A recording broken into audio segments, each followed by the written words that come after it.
Municipal Administrator. Good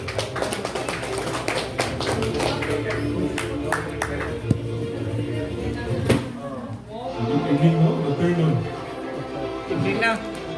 Good evening, everyone. On behalf of our local chief executive, we'd like to express his gratitude sa inyo po na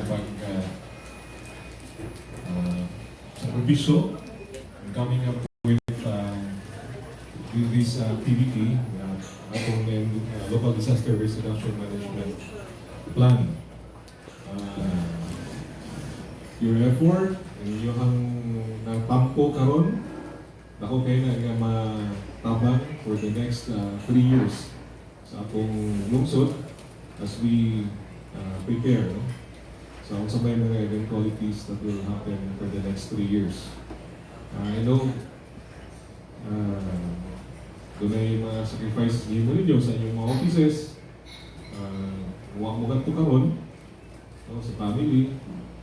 Kira po, okay, mas badit ko ba naman? Ngayon, ulit may hilo to eh. Ito. Ganina, siguro yung mayor na kumunta na gusto mo sila kita. Siguro sa tubag, okay na madali kay tingin na, kape, marihot-horot ng kape na rin. I know nga, not a ways forward. Thank you, Day, sa atong mga facilitators, sa atong resource persons, sa Regine, thank you. Of course, I like you know, si Regine, from our PDRM. Thank you, sir, for sharing to us your expertise, your wisdom, your guidance for this 3-day activity for planning. Always our pleasure po. We're grateful for your assistance to us. Ano, napadayon ng hapon? Yes.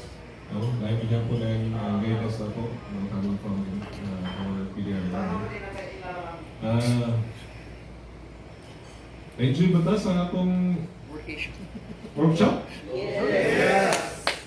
Dapat tayo na-formulate karon? Murag na. Oo. Inumdam lagi ko, may euro ito sa una si Vice ba? Pilpong nga. Tumaan mo sa ginali, ngayon, kung man itong workshop, sa una, linog. Kaya pagkahuman, bagjo.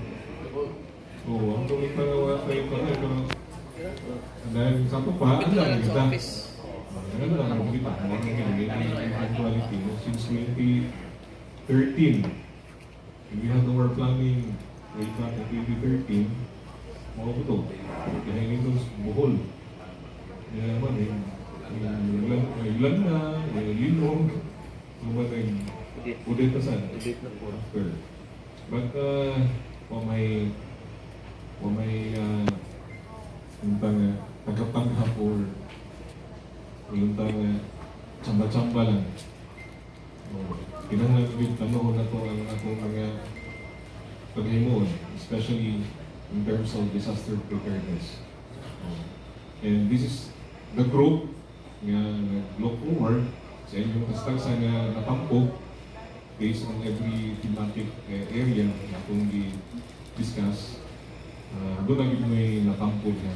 And this is not the plan nga buhat na na ito for the sake of compliance. But we are doing this based on the realities that is happening around us.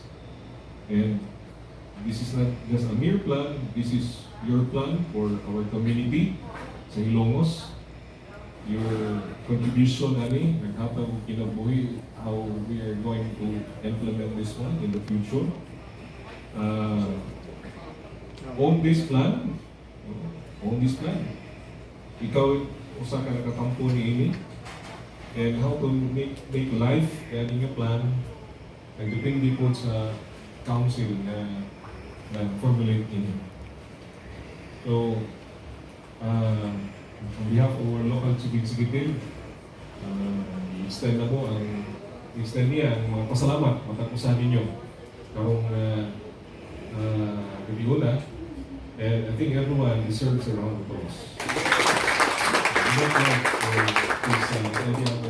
LDR 2025 to 27. Advance nyo yung 2020 ito dito.